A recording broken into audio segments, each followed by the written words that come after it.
예, 오늘 말씀의 제목은 율법이라도예요. 율법이라도.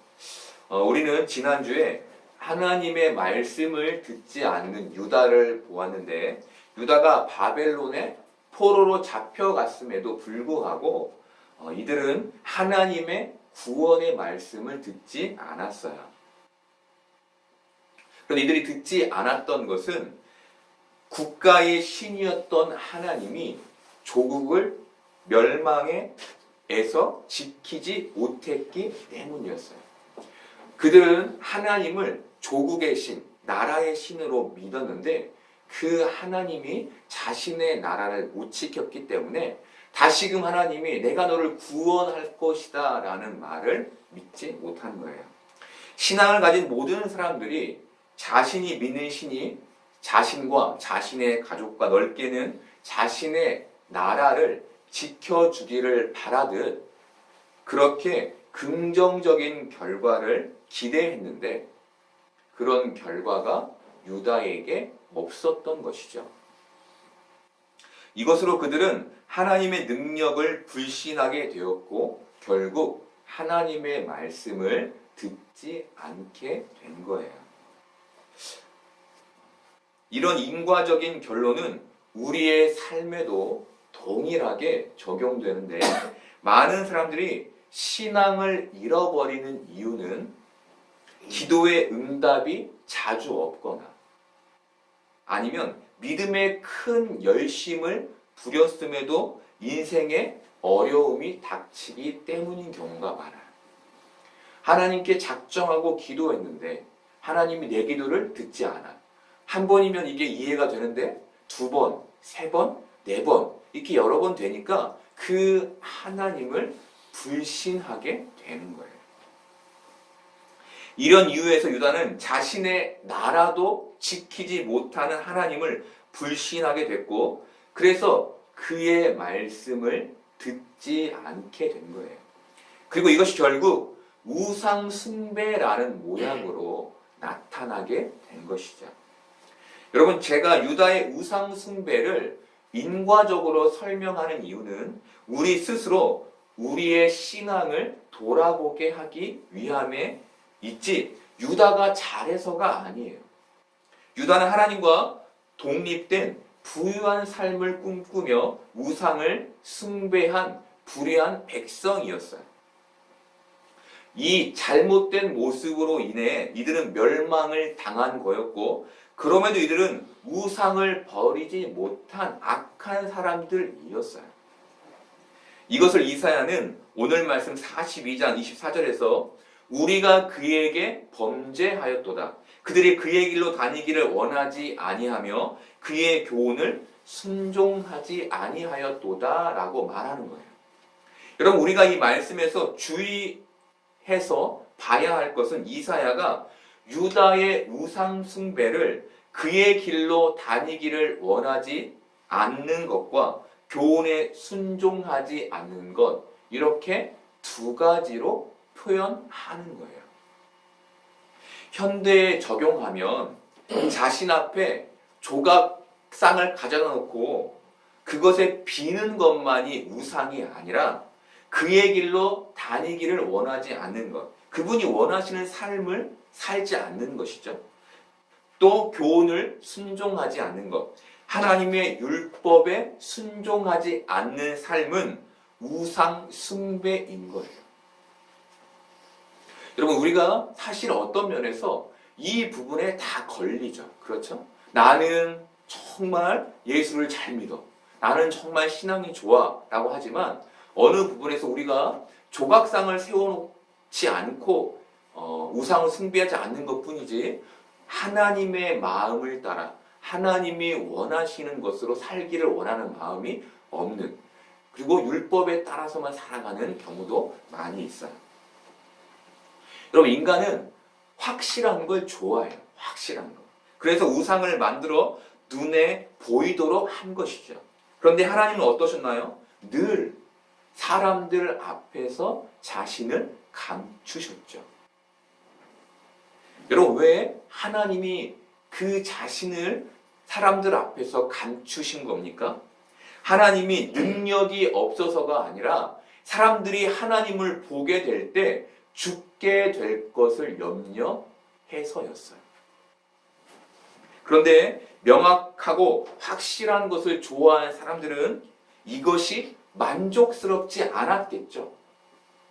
그래서 그들이 출애굽할 때 하나님을 대신해 황금 송아지를 만든 거예요. 여러분, 현실 속에서 사람의 눈에 보이는 우상은 힘이 세어 보이고 사람의 눈에 보이지 않는 하나님은 약해 보이고 힘이 없어 보여요. 그런데 진짜 살아계신 신은 누구인가요? 하나님이신 것이죠. 하나님은 자신을 예수님으로 이 땅에 계시하셨어요. 그런데 사람들은 그분을 메시아로 인정하지 않았죠. 왜냐하면 그들이 원하는 신의 모양이 아니었기 때문이었어요.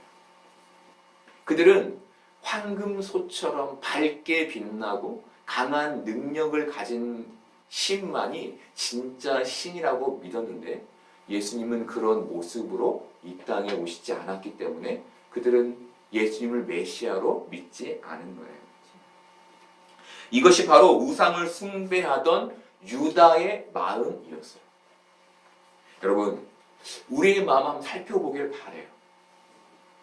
지금 유다가 하나님의 길을 가지 않고 그 율법에 순종하지도 않은 것처럼 우리 역시 강한 하나님만을 보고 싶어서 그 율법에 순종하고 하지 못하고 있지는 않은지 우리는 봐야 하는 거죠.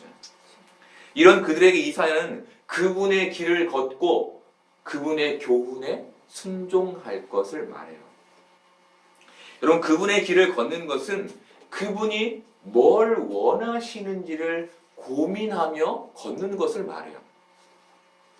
그리고 교훈에 순종한다는 것은 그 율법의 지침대로 사는 것을 말해요. 이 둘은 상호 보완적인데 이것은 두 가지 신앙의 자세, 우리가 가져야 될 신앙의 모습을 보여줘요. 그것은 하나님이 뭘 원하시는지 늘 생각하며 이 땅을 사는 게 신앙인이며 우리가 그렇게 살기 힘들더라도 율법을 지키며 사는 것이 신앙의 삶인 것을 알려주는 거예요. 그냥 살아가는 것, 그냥 우리에게 주어진 삶을 살아가는 것이 우리에게 주어진 삶이 아니라 생각해야 한다는 거예요. 하나님이 뭘 원하시는지를 생각하고 그 마음으로 율법을 따라야 한다는 거예요. 여러분, 신약에 그분의 길을 생각하며 걷기보다 율법의 지침대로만 살려고 했던 사람들이 있었죠. 누구였나요? 바리새인들이었죠. 그렇죠? 이들은 철저하게 율법을 지켰는데 이들은 전쟁이 나도 안식일법을 지키기 위해 죽음 앞에서도 뛰지 않았다고 하죠. 이들은 이렇게 철저하게 율법을 지켰는데 예수님은 이들을 향해 독사의 자식, 회칠한 무덤이라고 하셨어요. 여러분, 우리도 신앙생활을 하고 있어서 율법대로 사는 게 쉽지 않다는 것을 알아요. 그렇죠? 예, 그게 쉽지 않은 일이에요. 이렇게 율법의 지침대로 그것을 지켜내며 사는 게 결코 쉽지 않은데 그렇게 산 사람들, 어떤 면에서 그렇게 훌륭한 신앙생활을 했던 사람들에게 예수님은 욕을 하세요. 여러분, 예수님이 왜 그들에게 욕을 하셨을까요? 그들의 마음에 그의 길로 가고자 하는 고민이 없었기 때문이었어요. 사람들이 기독교를 생각할 때 가장 먼저 생각하는 게 뭡니까? 기독교 딱 생각하면 가장 먼저 생각하는 게 뭐죠? 지루함이죠. 재미없는 곳. 그렇죠? 술도 마실 수 없고 담배도 필 수 없고 연애도 눈치 봐가면서 해야 되는 어떤 면에서 굉장히 재미없는 곳이라는 생각을 해요. 여러분, 그 이유가 어디에 있을까요? 그 이유가 율법에 있는 거예요. 율법. 교회 하면 딱 떠오르는 게 그거잖아요. 그죠? 술 마시면 안 돼, 담배 피우면 안 돼, 뭐 이런 것들이죠. 그 율법이죠. 그렇죠? 그 율법이 생각나니까 지루하고 재미없는 거예요. 그런데 우리도 신앙을 생각할 때 가장 먼저 생각하는 게 뭡니까? 말씀을 따라 살아야 한다는 거죠. 그렇죠? 그 중압감이 우리에게 있잖아요.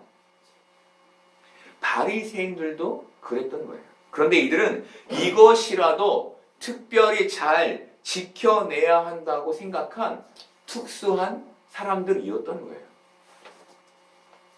그런데 예수님은 이들을 향해 욕하시죠. 앞에서 말씀드린 것처럼 그들이 하나님이 뭘 원하시는지를 생각하지 않았기 때문이었어요. 그 안에 하나님을 향한 마음이, 하나님을 위한 마음이 없었기 때문에 오늘 말씀에 빗대면 그들이 하나님의 길을 걷고자 하는 원하는 마음이 없었기 때문이었던 것이죠. 여러분, 이것은 우리에게 굉장히 중요한 통찰을 주는데, 그것은 기독교가 지루하고 재미없게 느껴지는 중요한 이유에 그의 길로 다니기를 원하지 않는 마음에서 비롯된 율법의 삶이 있다는 거예요. 정말 그 길로 가기 싫어요. 그 길로 다니기 싶은 마음이 없어요. 그런데 그 율법의 삶을 살아야 해요. 그게 기독교를 재미없게 만들었다는 것이죠. 공부하기 싫은 아이가 하기 싫은 마음으로 책상에 앉아서 시간을 때우는 것과 같은 거예요. 저는 지금껏 하고 싶은 마음으로 공부하는 것이 바른 것이다 라고 설교해 왔어요. 그래서 하고 싶은 마음으로 주님께 예배하고 기도해야 한다고 설교해 왔어요. 그런데 오늘은 이와 좀 반대되는 설교를 하려고 해요. 어떤 면에서 바리새인과 같은 삶을 우리가 살아보자라고 말하고 싶어요. 하기 싫은 마음이라도 공부를 하다 보면 공부를 잘하게 되고 그것이 재미있어지듯이 지키기 싫은 율법에 순종하다 보면 그 안에서 그의 길로 다니기 원하는 마음이 생겨나게 될 거라는 거예요. 여러분, 우리가 성경 통독을 하고 있고 하루 10분 기도하자 기도 운동을 하고 있어요. 그런데 성경 통독과 기도를 원해서, 마음이 원해서 하는 사람이 있는가 하면 교회에서 시키니까 하는 사람도 있을 거예요. 그런데 제가 기대하는 것은 성경 통독과 기도를 통해 우리 안에 그의 길로 다니기를 원하는 마음이 생겨나는 거예요. 제가 말씀 통독과 기도 운동을 시작한 배경에는 말씀에 감동이 있었는데, 기도 운동을 하게 된 계기가 출애굽기 27장 20절, 21절을 읽으면서였어요. 제가 출애굽기 27장 20절, 21절을 읽어드릴게요. 너는 또 이스라엘 자손에게 명령하여 감나무로 짠 순수한 기름을 등불을 위하여 내게로 가져오게 하고 끊이지 않게 등불을 켜되 아론과 그의 아들들로 회막안 증거계 앞 휘장 밖에서 저녁부터 아침까지 항상 여호와 앞에 그 등불을 보살피게 하라. 이는 이스라엘 자손이 대대로 지킬 규례니라. 하나님께서 등불을 끊이지 않게 켜라 하고 명령하신 후 그것을 아론과 그의 아들들에게 맡기시죠. 아론과 그의 아들들은 레위 사람으로 제사를 주관하는 사람들이었어요. 지금으로 하면 목사와 같은 거예요. 목사와. 하나님은 이들에게 등불을 관리하게 하시는데, 성전의 등불은 성도의 기도를 의미해요. 이들이 관리해야 했던 게 성도의 기도였던 거예요. 저는 레위 사람들이 하나님께 제사를 드리고 등불을 꺼뜨리지 않는 일을 했듯 목사는 예배를 주관하고 성도들의 기도가 끊이지 않게 하는 책임이 있다는 생각을 하게 됐어요. 여러분, 기도는 믿음을 가진 사람들이 멈춰서는 안 되는 아주 중요한 것인데 어떤 면에서 그것은 깨뜨려서는 안 되는 율법인 거예요. 말씀도 그렇게 얘기하죠. 너희가 영원히 지킬 규례니라. 우리가 이것을 반드시 지켜가야 한다는 거예요. 우리가 기도하기 싫어도 기도를 해야 한다는 거예요. 그런데 우리가 삶에 쫓기다 보면 기도 시간을 지켜내는 것조차 쉽지 않죠. 시간이 있는데 마음의 여유가 없는 경우도 많아요. 그래서 기도는 늘 삶의 우선순위에서 밀려나게 되고 형식적이게 돼요. 하지만 이렇게 우리에게 그의 길로 다니기를 원하는 마음이 없는 이 첫 번째 마음이 없어도 우리는 기도의 율법을 율법으로 지켜가야 하는 거예요. 왜냐하면 그 기도가 결국 우리의 삶을 변화시킬 도화선이 되고 우리 안에 풍성하신 하나님을 담아내게 될 것이기 때문이에요. 여러분 하루 10분 기도를 해보셔서 아시겠지만 그 10분을 내는 건 쉽지 않아요. 하지만 저는 이 하루 10분의 기도가 여러분의 인생을 바꿔 놓을 것이라고 믿어요. 이 아무것도 아닌 이 10분의 기도가 하나님의 충만함을 만나게 할 것이라고 믿어요. 여러분 우리가 기도할 때 우리의 마음 저 귀퉁이에서부터 새로운 변화가 시작될 거예요. 이것은 우리가 금방 알아차릴 수 없을 만큼 작게 시작될 것이지만 우리가 이 기도를 놓치지 않을 때 이 변화는 우리의 전 삶을 이끌게 될 거예요. 그리고 이때 우리 안에는 하나님의 길로 다니고 싶은 그 마음과 또 하나님의 세계를 경험하게 되는 그 경험이 있게 될 거예요. 여러분 그래서 우리가 기도하고 말씀을 읽는 것을 율법으로 알고 지키기를 바라요. 여러분 그런데 유다는 그의 길로 다니기를 원하지 않았을 뿐 아니라 그 교훈에도 순종하지 않았어요. 그래서 하나님이 그들에게 맹렬한 진노와 전쟁의 위력을 쏟아 부으신 거예요. 이들은 사방이 불타오르고 몸이 타도 그것이 어떤 이유에서인지 알지 못했어요. 그들은 이 일이 재수가 없어서 생긴 일이라고 생각했지 그의 길로 다니지 않아서 그의 율법에 순종하지 않아서 생긴 일이라고 여기지 않았어요. 이들은 현실에서도 하나님을 염두에 두지 않았는데 그래서 고통 속에서도 하나님을 찾지 않았던 거예요. 여러분 이것은 우리에게도 똑같이 적용돼요. 여러분 우리가 현실에서 하나님을 찾지 않을 때 우리 안에 고통이 찾아오면 우리가 어떻게 합니까? 많은 사람들이 술을 찾죠. 사람을 찾고 술을 찾아요. 하나님을 찾지 않는 거예요. 분명 하나님을 찾는 게 그 고통 속에서 가장 먼저 있어야 할 일임에도 불구하고 하나님을 찾지 않는다는 것은 이 현실 속에서 하나님을 염두에 두지 않고 살고 있다는 반증인 거예요. 여러분, 우리는 이 땅에서 하나님을 염두에 두어야 해요. 그래야 하나님을 찾게 되는 거예요. 여러분, 이들은 하나님을 찾지 않았는데 이들은 하나님이 유다를 지켜주지 않았다고 하나님을 완전히 떠나버려요. 하나님이 유다를 지키지 못한 게 아니라 유다의 죄 때문에 하나님이 그들을 벌하신 것인데 이들은 하나님이 나를 지켜주지 못한 신, 자신의 나라도 하나 지키지 못하는 못난 신, 그런 신으로 여겨버린 거예요. 그들이 하나님을 염두에 두지 않았기 때문에 생겨난 마음이에요. 그래서 이들은 하나님의 말씀을 듣지 않은 거예요. 여러분, 하나님이 나를 지키지 못한다면, 나를 지킬 능력이 없다면 우리도 하나님을 믿을 이유가 없겠죠. 그런데 하나님은 어떤 하나님이십니까? 나를 지키시는 하나님이시죠.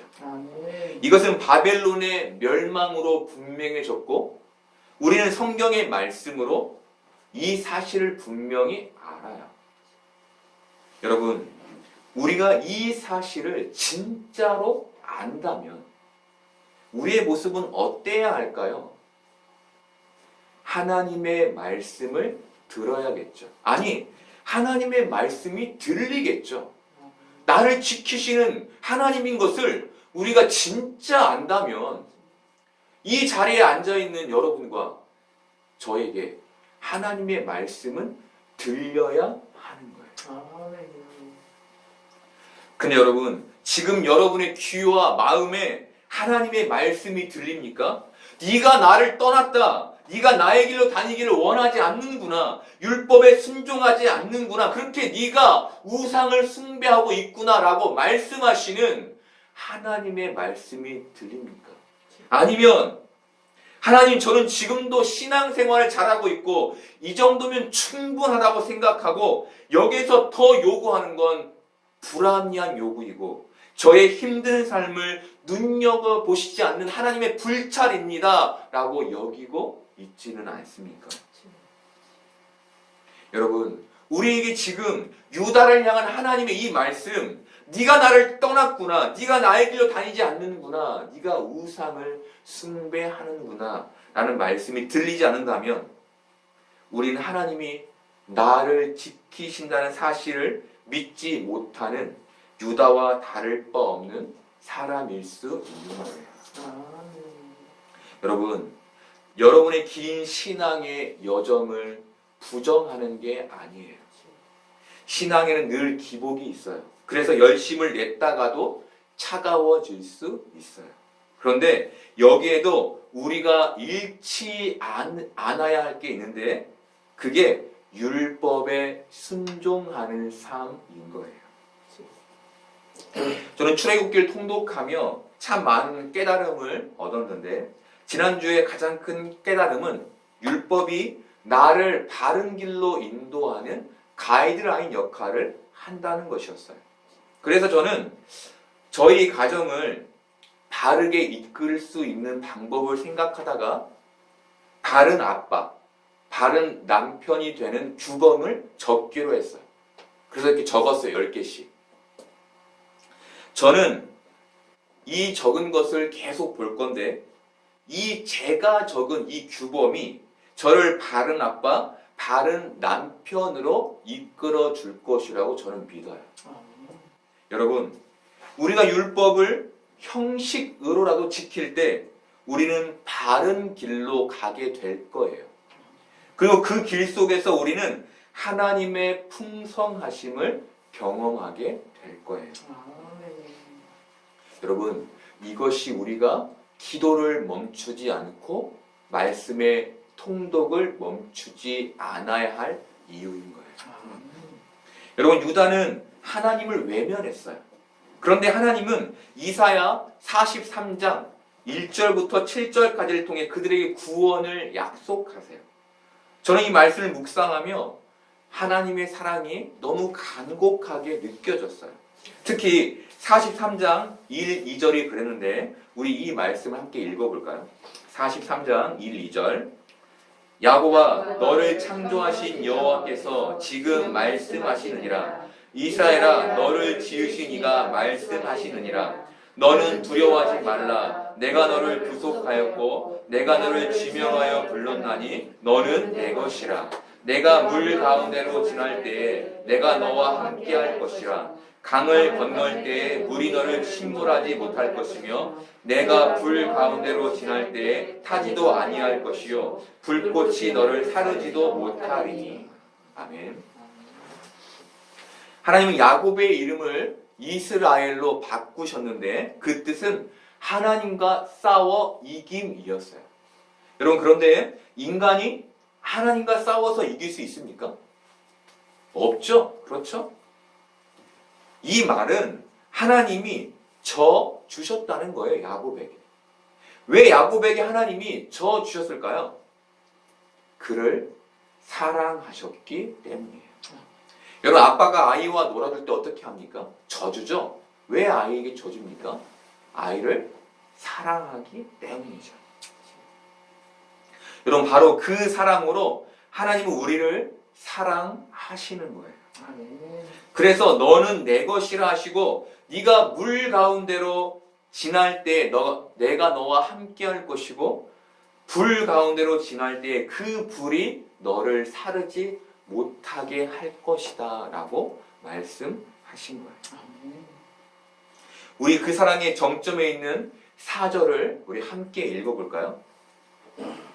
내가 내 눈에 보배롭고 존귀하며 내가 너를 사랑하였은즉 내가 내 대신 사람들을 내어주며 백성들이 내 생명을 대신하리. 여러분, 이 말씀은 유대인이셨지만 이방인과 같은 취급을 받으신 예수님이 우리를 대신해 십자가에 달리신 사건을 떠올리게 하죠. 나를 너무 사랑하셔서 내 대신 누군가가 그 죄의 벌을 받아야 했는데 그것을 예수님이 그 죽음으로 우리에게 이루어 주신 거예요. 예수님의 죽음에 하나님의 사랑이 담긴 이유가 바로 그것인 거예요. 여러분, 태양은 빛과 열을 가지고 있는데 우리는 그 사실을 다 알아요. 그런데 어떤 사람이 밖에서 태양이 주는 빛과 열을 느끼지 않고 커튼이 쳐진 어두운 집 안에서 태양은 빛을 가지고 있고 열을 가지고 있지 라는 정보만을 이해하고 있다면, 그렇게 자신은 태양을 안다고 믿고 있다면 그것은 진짜 태양을 아는 것이 아닌 것이죠. 태양을 경험하는 것만큼 태양을 잘 알 수 있는 방법은 없는 거예요. 그런데 이렇게 방 안에 태양을 안다고 믿고 있는 사람을 밖으로 데리고 나오려면 어떻게 해야 할까요? 그가 병이 나서 햇볕을 꼭 쬐야 하는 상황이 되면 좋겠지만 그렇지 않다면, 두 번째로 누군가 방 밖으로 나가야 한다는 그 사실을 그에게 알려주어야겠죠. 그렇죠? 밖에 나가면 태양의 빛과 태양의 열을 경험할 수 있어 라고 말해줘야 하는 거예요. 여러분, 율법이 방 안에 갇혀있는 우리를 밖으로 꺼내주는 길 역할을 하는 거예요. 그래서 율법대로 살면 하나님을 떠나지 않고 바른 길로 갈 수 있는 거예요. 그리고 이렇게 방 밖으로 나올 때 비로소 태양의 빛과 열을 경험할 수 있듯, 율법을 지킬 때 비로소 우리는 너는 내 것이라, 내가 너와 함께 할 것이라, 내가 너를 지켜줄 것이라 말씀하시는 하나님을 경험할 수 있게 되는 거예요. 여러분, 제가 요즘의 시대를 보며 가장 안타까운 것은 우리가 너무 하나님을 추상적으로 알고 있다는 거예요. 우리의 어른들, 지금 이 자리에 계시지만 나이가 있으신 분들은 하나님에 대한 귀한 경험들을 가지고 지금껏 살아오셨어요. 그런데 젊은 세대들은 그 지식과 그 지식의 어떤 방법들을 배우며 추상적인 하나님을 알고 있다는 거예요.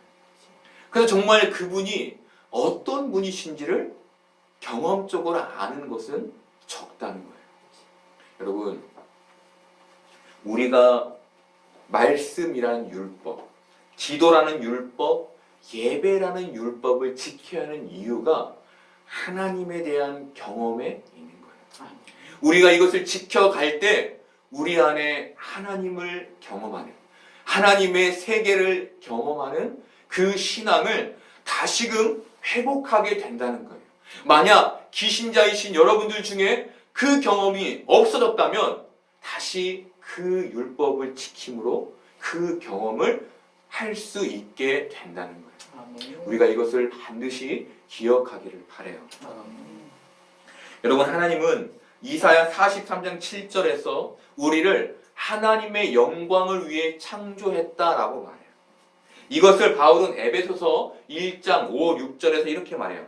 그 기쁘신 뜻대로 우리를 예정하사 예수 그리스도로 말미암아 자기의 아들들이 되게 하셨으니 이는 그가 사랑하시는 자 안에서 우리에게 거저 주시는 바 그의 은혜의 영광을 찬송하게 하려는 것이라.